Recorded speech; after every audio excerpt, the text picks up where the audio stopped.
তো আজকে আছে ছট পূজা, সবাই তোমরা জানো। তো ছট পূজাতে কী কী করলাম তো আমি দেখাইতেছি। So hello everyone, welcome back to my another blog.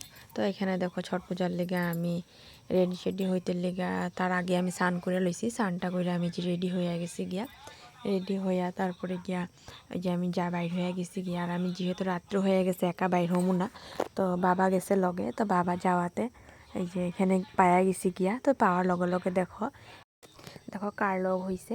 তো এই যে দেখো 88 পিঙ্কি ব্লগ আর তার হাজব্যান্ড। তো পিঙ্কির লগে লগ হয়ে গেছে গিয়ে এদিকে। অ্যাকচুয়ালি পিঙ্কি আমগো পাড়া প্রতিবেশী হয়, তো একই গ্রামের আমরা দুজন। তো এইখানের মধ্যে আমি পূজা সুজা করতে শুরু করে দিলাম, কিন্তু এখানে দেখো ভিডিও বানিয়ে দেওয়ার লিগে কেউ আসিল না। তো তার লিগে আমি মোবাইলটা অনেক কষ্ট মানে ওইখানে মানে রাখার চেষ্টা করছি, কিন্তু মোবাইলটা আমি লম্বাতে রাখতে পারিনি। তো পাথালিতেই রাখা আমি কিছু ভিডিও মানে নিতে লাগছে। তো আমি তবু চেষ্টা করছি তোমার লগে কিছু জিনিস শেয়ার করার লিগে। তো চেষ্টা করে এতটুকু উঠাইতে পারছি, তো এইভাবেই উঠাইতে পারছি। এতটুকু বলতে মানে এইভাবে উঠাইয়েই আমি শেয়ার করতে চেষ্টা করলাম আর কি। এতটুক থেকে তোমরা একটু বুঝা নিও।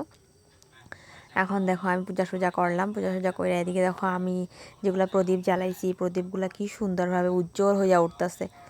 তো এখান থেকে বুঝা যাইতেছে যে ঠাকুরের কাছে আমি যেটা মানে মনস্কামনা করছি, তো এই ঠাকুরে হয়তো আমার মনোবাঞ্ছাটা পুরা করব। তো তার লেগে আমার প্রদীপগুলো উজ্জ্বল হয়ে উঠতেছে। তো আশা করি আমার মানে এই ছট পূজাতে করা আমি যেটা আমার কামনা আছে ওইটা যাতে আমার মানে পুরা হয়।